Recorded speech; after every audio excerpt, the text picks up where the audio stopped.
गोटे गध गोटे सिंह को चैलेंज कला जे जदि तुमे मो सहित युद्ध कर तेबे जंगलर लोक माने तुमको राजा भावरे ग्रहण करिवे। किंतु गधर कथा को अणदेखा करी सिंह चुपचाप सेठारु चलीगला। सिंह को चुपचाप जाउथिबा देखी गध ताकू युद्ध पाई उस्केइबा पाई खराब व्यवहार कला एवं भित्तिहीन गंभीर अभियोग मध्य कला। किंतु सिंह तथापि चुपचाप चलीगला। गोटिए श्रोकाल लुचि ए सबु देखिला एवं शुणिला से प्रतिरोध करिपारिला नाही एवं सिंह पाखको जाई कहिला, कौन हेला? सेही गध तुमको चैलेंज कला तथापि तुमे तांको सहित काहेकि लड़िल नाही एवं तुमे किछि न कही चुपचाप चली जाउछ?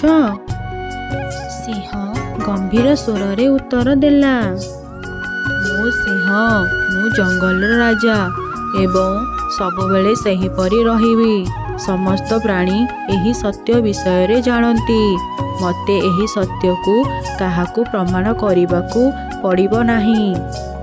गध गध अटे एवं सर्वदा गध रहिबो। गधर चैलेंज ग्रहण करिवार अर्थ हेउची मु तार समान होइगली एवं तेणु मु मध्य एक गध। गधर प्रश्नर उत्तर देबा मध्य मोर सम्मान को ह्रास करुची, कारण तार स्तरर प्रश्नर उत्तर देबा पाई मते तार स्तर को तलकू नईबाकू पड़िबो एवं तार स्तर को मोर नई पड़िबा तार गर्व को वृद्धि करिबो। जदि मु तार आगरे थरे गर्जन करे तार मल बाहरी आसीबो एवं से अचेत होइजिबो। जदि मु ताकू गोटिए पंझारे आघात करे तार बेक भांगी जीवो एवं से मरी जीवो। मु गध सहित लड़ी निश्चिंत भावरे जीतिबी, किंतु ता द्वारा मोर सम्मान वृद्धि पाइबो नाही। बरं जंगलर समस्त प्राणी कहिबा आरंभ करिवे जे गध सहित लड़ी सिंह जीतिछि एवं एक प्रकारे एहा मोर अपमान। एही कारण गुड़िक पाई मु सेही गध को अणदेखा करुछि जे आत्महत्या करिबो एवं चली जीवा उद्देश्य रे मते चैलेंज करुछि, जहा द्वारा से बंची रुहंतु। दया करी एहाकू शुणंतु नाही।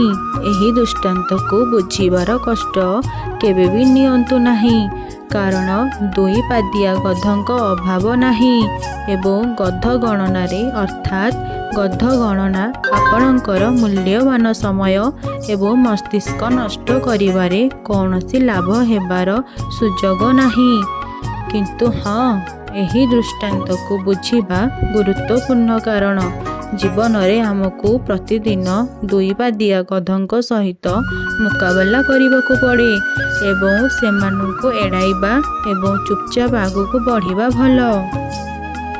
ज्ञानी लोक माने दुई पादिया गधंक कथारे ध्यान न देई सेमानंकर मूल्यवान शब्द नष्ट करंतु नाही।